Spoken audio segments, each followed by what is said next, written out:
नमस्कार, स्वागत है आपका न्यूज 80 पर। मैं आपके साथ राहुल राणा। निकाय चुनाव का बिगुल बज चुका। तमाम मंत्री, तमाम बड़े नेता निकाय चुनाव को लेकर अपने अपने प्रत्याशियों को जिताने का अब जो है अपनी रणनीति पर काम कर रहे हैं। शामली में इस वक्त मौजूद हूं, मेरे साथ पूर्व मंत्री है गन्ना मंत्री सुरेश राणा जी, और वो कैसे इस शामली के चुनाव को, निकाय चुनाव की जो जिम्मेदारी दी गई है, वो कैसे इस बार जो है उन तैयारियों को कर रहे हैं। तमाम बातचीत करने के लिए सर स्वागत है आपका।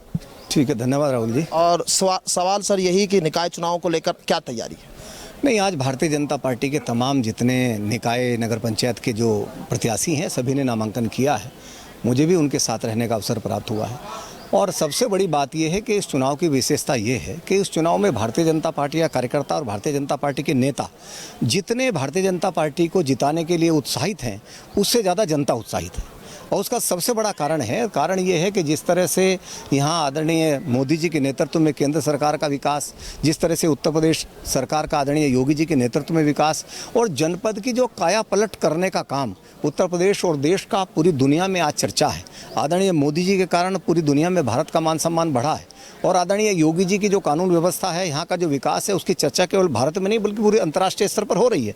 आम जन आज सोशल मीडिया के माध्यम से, अखबारों के माध्यम से, आप जैसे चैनलों के माध्यम से हर चीज़ से अपडेट रहता है। तो सबको मालूम है कि विकास को लेकर के सरकार कितनी चिंतित है, सरकार ने किस तरह का विकास किया है।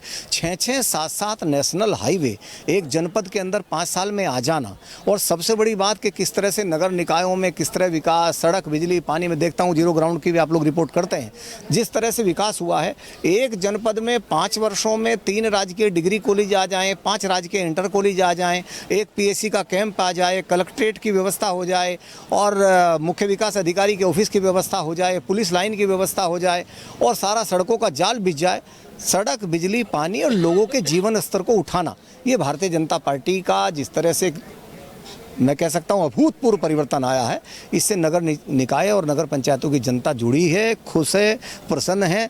इसलिए भारतीय जनता पार्टी के प्रत्याशियों के साथ जनता खड़ी है। सर, पूर्वांचल का चुनाव एक अलग, पश्चिम उत्तर प्रदेश के मुद्दे अलग है, माहौल अलग है। कैसे देखते हैं कि इस बार जो है कैसे मुकाबला किसके साथ? देखिए, हर सीट का अलग समीकरण है, और पूर्वांचल हो, मध्यांचल हो, सबकी अलग अलग स्थिति है। लेकिन आदरणीय मोदी जी और आदरणीय योगी जी ने जो नारा दिया है, सबका साथ सबका विकास, पश्चिमी उत्तर प्रदेश की जहाँ तक मैं बात करूँ, मैं पूर्वांचल की भी बात करूँगा।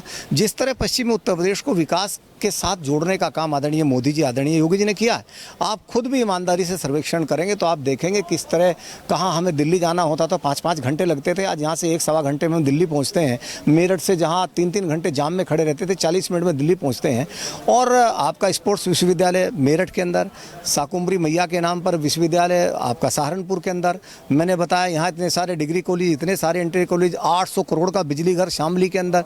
मतलब कोई जाति धर्म के आधार पर नहीं, सबका साथ सबका विकास, ये विकास करने का काम केंद्र और प्रदेश सरकार ने किया है। और इस विकास को आम जनता ने स्वीकार किया है, ये बढ़ते कदमों को आम जनता ने स्वीकार किया है। इसलिए मैं कह सकता हूँ कि कोई मुद्दा नहीं है विपक्ष के पास। वो अलग बात है कि व्यक्ति राजनीति करता है तो कुछ ना कुछ तो कहता ही है। अब उनकी बात पे मैं टिप्पणी नहीं करना चाहता। मैंने कभी ऐसी कोई टिप्पणी नहीं करी जो किसी राजनीतिक दल के बारे में बहुत हल्की टिप्पणी करने की आवश्यकता मैं नहीं मानता। पर हाँ, मैं ये मानता हूँ कि आज मोदी जी और आदरणीय योगी जी ने जो लाइन खींची है, बाकी लाइनें बहुत छोटी हैं। मैं इसे कह रहा हूँ सर, चुनाव में टक्कर किसके साथ? नहीं, मुझे आज की तारीख में तो लगता है कि भारतीय जनता पार्टी बहुत आगे है, लेकिन ज़्यादा जैसे जैसे चुनाव चलेगा तब देखेंगे क्या परिस्थिति। लास्ट सवाल मेरा, शामली में एक सीट भाजपा के पास पिछली बार आई, इस बार कितने का दावा? देखिए, भारतीय जनता पार्टी के पास आज की तारीख में, चूँकि मैं अभी गया, ऊन में गया, वहाँ गढ़ी पुख्ता और तमाम नगर पंचायतों के प्रत्याशियों के नामांकन में शामिल हुआ। अभी शामली नगर पालिका के आदरणीय अरविंद सिंघल जी के नामांकन में शामिल हुआ। अभी हमारे थाना बोन के अंजलि शर्मा जी के नामांकन में मैं शामिल हुआ। अभी यहाँ बनत में मैं नामांकन में शामिल हुआ। तो मुझे लगता है कि जिस तरह से मैं लोगों का उत्साह देख रहा हूँ, बाकी तो परिणाम आएगा, सबको पता लगेगा। मुझे लगता है भारतीय जनता पार्टी सभी सीटों पर परचम लहराने वाली है। आरएलडी सपा कुछ फैक्टर है?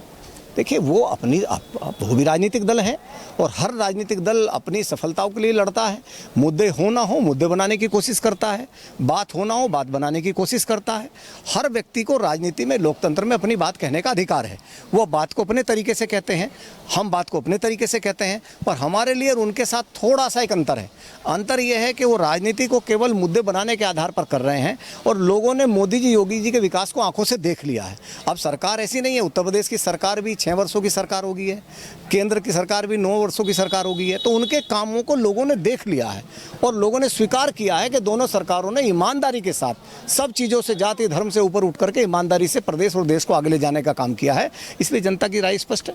धन्यवाद आपका तमाम बातचीत करने के लिए। ये थे हमारे साथ पूर्व मंत्री सुरेश राणा, जो तमाम तैयारियों को लेकर उत्तर प्रदेश में अपना जो प्रत्याशी है उनके प्रचार में लगे हुए हैं। शामली में इस वक्त मौजूद थे और पिछले निकाय चुनाव में शामली में एक भाजपा के पास सीट थी, अब कैसे उस एक सीट को 8 तक पहुंचाएंगे, ये एक बड़ा सवाल है। लेकिन पश्चिम उत्तर प्रदेश में माहौल इस वक्त निकाय चुनाव को लेकर गर्म है। आगे चर्चा लगातार जारी है। मेरे सहयोगी कमल के साथ मैं राहुल राणा, न्यूज़ 18 शामली।